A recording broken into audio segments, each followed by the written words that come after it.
Welcome to my channel government academy. इस video में हम आईसीएसई क्लास 10th मैथ के चैप्टर बैंकिंग को देखेंगे। ये लेक्चर नंबर 8 है। इस वीडियो में हम लोग मैच्योरिटी पीरियड कैसे फाइंड किया जाता है इस वीडियो में सीखेंगे। तो चलिए शुरू करते हैं। क्वेश्चन पढ़ लेते हैं। क्वेश्चन क्या है? Samita has a recurring deposit account in a bank of 2000 per month at the rate of 10% per annum. इसका मतलब ये है कि जो समिता जी हैं उन्होंने एक रिकरिंग डिपॉजिट अकाउंट खोल रखा है बैंक में और उस पर हर महीने 2000 रुपीज़ डिपॉजिट करती हैं और रेट ऑफ इंटरेस्ट कितना मिलता है? 10%। If C gets 83100 at the time of maturity, और मैच्योरिटी के टाइम पे उन्हें कितना पैसा मिल रहा है? 83100 किस टाइम मिल रहा है? मैच्योरिटी के टाइम पे। देखिए, जब भी मैच्योरिटी के टाइम पे जो पैसा मेरे को मिलता है उसको हम लोग मैच्योरिटी वैल्यू बोलते हैं। हमने पिछले वाले लेक्चर में किसी न किसी लेक्चर में मैंने बताया है मैच्योरिटी वैल्यू क्या होता है। जब मैच्योरिटी के टाइम पे जो पैसा मिलता है हमको वो होती है मैच्योरिटी वैल्यू, यानी ये मैच्योरिटी वैल्यू की वैल्यू गिवन है। अब क्या पूछ रहा है? Find the total time for which the account was held. अब ये पूछ रहा है कि आपने कितने टाइम के लिए रिकरिंग डिपॉजिट अकाउंट ओपन करा रखा था समिता जी ने। तो चलिए सॉल्व करते हैं। पहले क्या करते हैं हम लोग, जो भी गिवन होता है क्वेश्चन में उसको लिखते हैं। तो देखिए क्या दिया है कि 2000 रुपीज़ वो पर मंथ क्या करती थी? डिपॉजिट करती थी 2000। तो हम लोग यहाँ पे लिखेंगे, यानी पी की वैल्यू गिवन है। पी की वैल्यू कितनी है? 2000 रुपीज़ पर मंथ। और क्या गिवन है? रेट ऑफ इंटरेस्ट कितना है? 10%। तो यहाँ हम लोग लिख देंगे आर इज इक्वल टू कितना है? 10%। अब देखिए उनको मैच्योरिटी के टाइम पे कितना रुपया मिला था, यानी मैच्योरिटी वैल्यू कितनी है? M B is equal to है 83100। अब क्या फाइंड करना है हमको? एन की वैल्यू फाइंड करनी है।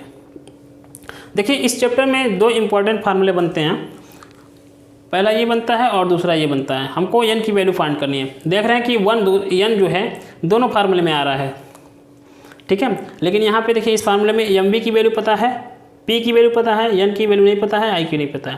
तो हम लोग क्या करेंगे? पहले इस वाले फार्मूले का यूज करेंगे, यहाँ से आई की वैल्यू निकालेंगे एन के टर्म में। पहले वाले फार्मूला का यूज करके आई की वैल्यू निकालेंगे किसके टर्म में? एन के टर्म में। और उसी आई की वैल्यू को यहाँ पे इस फार्मूले में पुट करेंगे। तो यहाँ पे बस एक ही वेरिएबल बच जाएगा एन, और उसको सॉल्व करेंगे तो एन की वैल्यू मिल जाएगी। तो चलिए सॉल्व करते हैं। देखिए पहले हम लोग क्या लगाएंगे? वही वाला फार्मूला लगाएंगे। आई इज इक्वल टू क्या फार्मूला होता है आपका? आई इज इक्वल टू आपका फार्मूला होता है P into N plus 1 upon 2 multiply by 12 multiply by R upon 100। बहुत छोटा मैं थोड़ा छोटा लिखना पड़ेगा क्योंकि ये सवाल बहुत ही लंबा है, नहीं तो इस बोर्ड पे हो नहीं पाएगा, बोर्ड छोटा पड़ जाएगा आपका। तो ध्यान से देखिए, आई है ये, I is equal to P की वैल्यू है आपकी 2000 मल्टीप्लाई बाई एन, यहाँ हो जाएगा N plus 1 upon 2 multiply by 12 multiply by R की वैल्यू है 10 अपान 100। अब क्या कर सकते हैं हम लोग? कैंसिल कर सकते हैं। ध्यान से देखिए, इस 2 जीरो से इस 2 जीरो को क्या कर दीजिए? कैंसिल, ठीक है। 2 से 2 को कैंसिल कर दीजिए। यहाँ पे आ गया कितना? 10 और 10 का मल्टीप्लाई कर दीजिए। ये हो जाएगा आपका आई इज इक्वल टू 10 जा 100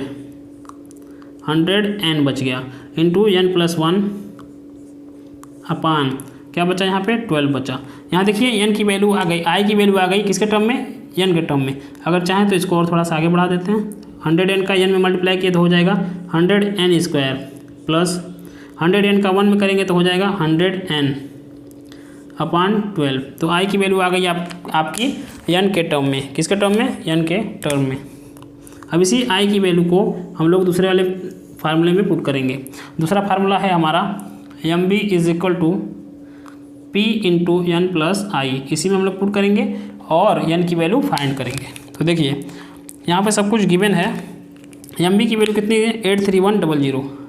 एम बी की वैल्यू है 83100 इज इक्वल टू पी की वैल्यू है आपकी 2000 रुपीज़। पी की वैल्यू 2000। एन की वैल्यू फाइंड करनी है और आई की वैल्यू हमको एन के टर्म में मिल गई है कितनी? 100 एन स्क्वायर प्लस 100 एन अपान 12। 100 एन स्क्वायर प्लस 100 एन अपान 12। अब देखिए यहाँ पे इसको भी हम लोग अपान 1 लिख सकते हैं, ठीक है। अब दोनों का डिनोमिनेटर सेम नहीं है तो हम इसके डिनोमिनेटर को इसके डिनोमिनेटर के इक्वल करेंगे। तो क्या करना पड़ेगा, 12 का यहाँ मल्टीप्लाई करना पड़ेगा। जब यहाँ 12 का मल्टीप्लाई करेंगे तो हमको न्यूमरेटर में भी 12 का क्या करना पड़ेगा, मल्टीप्लाई करना पड़ेगा। तो चलिए करते हैं आगे। ये देखिए यहाँ ये हमारा हो गया 83100। हमने 12 से इसमें क्या कर दिया, मल्टीप्लाई, नीचे भी 12 आ गया, प्लस 100n² प्लस 100n/12। अब देखिए दोनों का डिनोमिनेटर सेम हो गया। जब सेम हो गया तो एक ही डिनोमिनेटर लिख सकते हैं हम लोग। यहाँ लिख दिया 12, ये हो जाएगा हमारा 24,000n प्लस ये हो जाएगा हमारा 100n² प्लस 100n, और यहाँ पे आपका है 83100। यहाँ पे देखिए 12 डिवाइड में है, इधर आएगा तो क्या हो जाएगा, मल्टीप्लाई हो जाएगा। तो करते हैं मल्टीप्लाई इसको। ये हो गया हमारा 12 multiply by 83100 is equal to 20,000 में 100 को क्या कर देते हैं, ऐड कर देते हैं। तो ये हो जाएगा हमारा 24,100n प्लस 100n²। अब क्या करते हैं हम लोग, दोनों साइड में 100 से डिवाइड कर देते हैं। दोनों साइड को क्या कर देते हैं, 100 से डिवाइड कर देते हैं। देखिए ध्यान से, ऐसा क्यों किया जा रहा है, क्योंकि कैलकुलेशन आसान बनाने के लिए, नहीं तो बहुत बड़ा कैलकुलेशन हो जाएगा। ठीक है, ये देखिए 100 से 100 यहाँ कैंसिल हो गया, और यहाँ भी 2 0 से कैंसिल हो जाएगा, और यहाँ भी 2 0 था, ये कैंसिल। अब देखिए 12 और 831 का आप मल्टीप्लाई करेंगे तो आपका आंसर आ जाएगा 9972।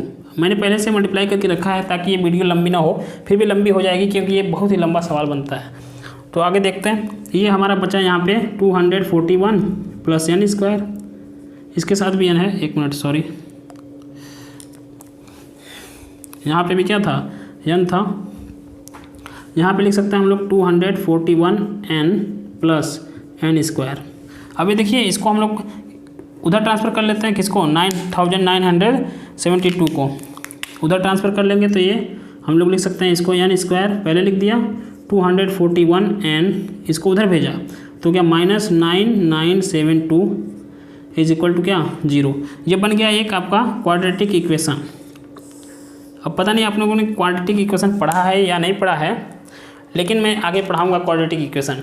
ठीक है, यहाँ भी मैं समझा दे रहा हूँ कि क्वाड्रेटिक इक्वेशन को कैसे सॉल्व किया जाता है। तो ध्यान से देखिएगा, तभी आपको समझ में आने वाला है।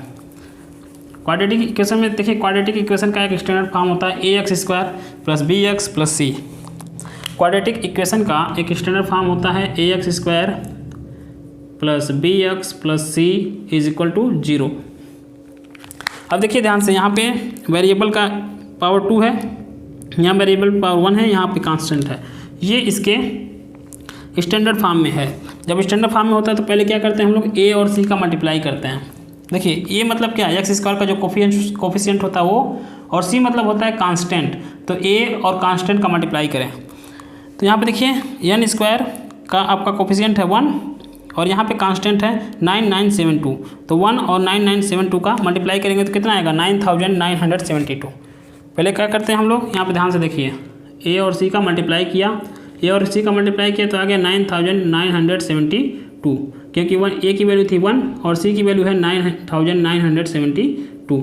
अब जितना आया मल्टीप्लाई करने पे उसका हम लोग फैक्टर निकालते हैं।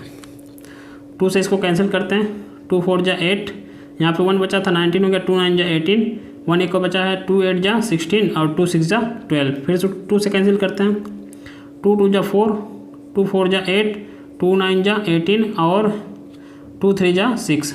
अब किसी से कैंसिल होगा, ये देखिए 3 से इसको कैंसिल करते हैं, 3 8 जा 24 और यहाँ पे हो जाएगा 3 3 जा 9, 3 1 जा 3।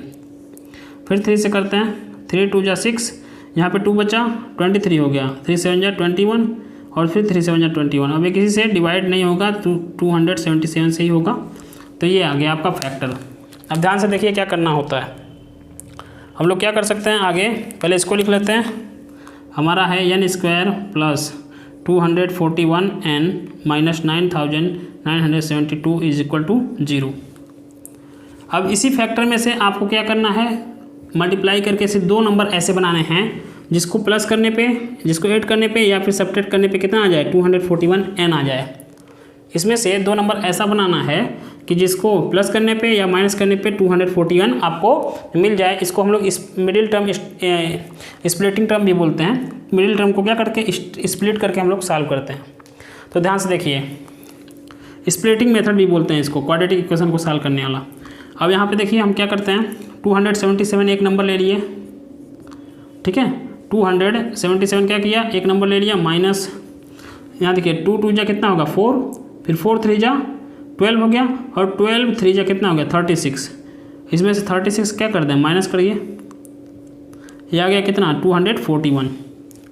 देखिए ध्यान से 2 4 2 2 3 3 इन सबको एक साथ ले लिया हमने और इसको अकेले, तो एक नंबर बना 277 और इन सब का मल्टीप्लाई किया और दूसरा नंबर बन गया 36। जब 277 में से 36 को माइनस किया तो आया आपका 241।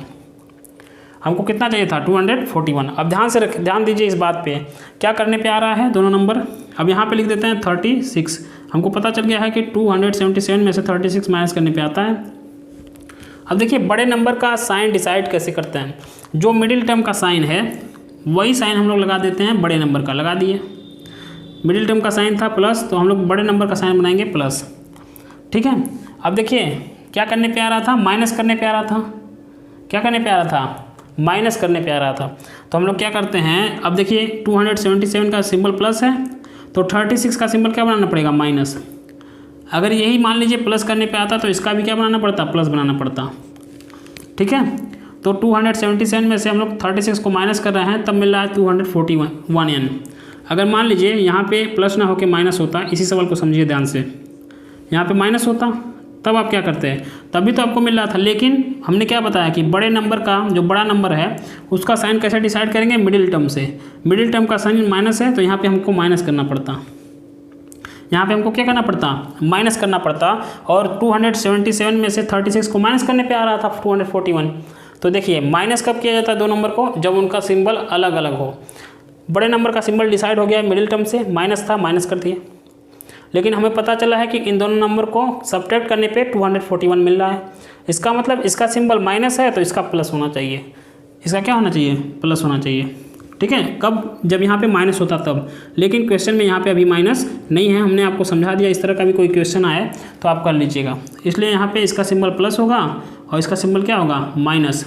और साथ में इसके क्या है, एन लगा है तो यहाँ भी एन लगाएंगे और यहाँ भी एन लगाएंगे। तो अब देखिए नेक्स्ट स्टेप में हम लोग क्या करते हैं, एन स्क्वायर, ठीक है। नेक्स्ट स्टेप में हम लोग इसको भूल जाते हैं, किसको, इस मिडिल टर्म को साइन के साथ भूल जाते हैं, इसको नहीं लिखते हैं।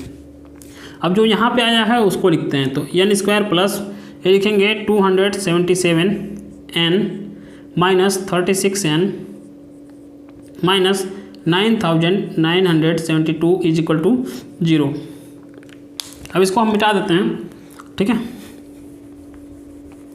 अब देखिए अब क्या करते हैं, अगला स्टेप आपका होता है कि इन दोनों टर्म में कॉमन लीजिए और इन दोनों टर्म में कॉमन लीजिए। इसमें देखिए कॉमन क्या दिख रहा है आपको, इसमें कॉमन दिख रहा है n। हमने n कॉमन लिया, 2 n था, इसमें से एक निकाला तो यहाँ n बचा, फिर प्लस का सिंबल लगाया। 277 n में से n को निकालेंगे तो बचेगा 277 माइनस था तो माइनस लगाया। अब देखिए जो यहाँ पे आता है वही इस ब्रैकेट में भी आता है, लेकिन यहाँ पे देखिए इसमें कॉमन नहीं दिख रहा है आपको, है ना, कॉमन नहीं दिख रहा है। लेकिन 36 आप निकाल लीजिए, 36 कॉमन निकाला फिर n लिखा। अब ब्रैकेट के पहले माइनस था तो अंदर वाला सिंबल क्या हो जाएगा, चेंज हो जाएगा, तो प्लस लिख दिया। अब ध्यान दीजिएगा 36 में, देखिए 36 में आप कितने का मल्टीप्लाई किए थे कि 9972 मिल जाएगा, 277 का। तो इसलिए जब 9972 को 36 डिवाइड करेंगे इससे तो आएगा 277। हम लोगों ने 9972 को 2 का फैक्टर जब निकाला था तो उसमें क्या आया था, उसमें आया था 2 × 2 3 मल्टीप्लाई बाई 3 और 277 यही आया था। तो देखिए 2 2 जा 4, 4 3 जा 12, 12 3 जा 36, ये पूरा आ गया था कितना 36। तो बचा कितना था 277। तो इसलिए जब 36 हमने निकाल दिया 9972 में से, तो यहाँ पे बच जाएगा 277। तो ये हो गया हमारा, ठीक है। अब देखिए दोनों में आपको कॉमन क्या दिख रहा है, इस पूरे में कॉमन देखिए। अब इस पूरे में कॉमन दिख रहा है n प्लस 277 यहाँ भी है, n प्लस 277 यहाँ भी है, तो कॉमन ले लेते हैं हम लोग n प्लस 277। जब इसमें से n प्लस 277 को निकालेंगे, ध्यान से देखिए, तो यहाँ पर बचेगा बस n, तो n लिख दिया, फिर माइनस का सिंबल था माइनस लगाया, फिर यहाँ से n प्लस 277 को निकाल लीजिए, देखिए क्या बचेगा 36, तो यहाँ लिख दिया 36 इज इक्वल टू कितना हो गया 0। अब हम लोग क्या करते हैं कि इसको 0 के इक्वल लिख देते हैं, किसको n प्लस 277 को। अब यहाँ पे ये नहीं बताएंगे क्यों 0 लिखते हैं, वो बताएंगे क्वाड्रेटिक इक्वेशन जब पढ़ाएंगे तब, नहीं तो वीडियो बहुत ही लंबी होती जा रही है। यहाँ पे देखिए n इज इक्वल टू, इसको उधर ट्रांसफर किया तो माइनस आ गया -277, और देखिए टाइम कभी भी माइनस में नहीं आता, तो इसलिए ये आंसर पॉसिबल नहीं है। दूसरा लिखते हैं, इसको लिख देते हैं इफ़, अब दूसरा वाला भी लिख दिया if n minus 36 is equal to 0, तो देखिए 36 को उधर ट्रांसफर करेंगे तो प्लस में हो गया, और n की वैल्यू मिल गई। हमेशा n की वैल्यू किस में आती है, मंथ में, तो n इज इक्वल टू कितना आ गया आपका 36 मंथ। तो अगर वीडियो पसंद आई हो, ठीक है, तो चैनल को सब्सक्राइब करिए, लाइक करिए और खूब शेयर करिए। थैंक यू, धन्यवाद।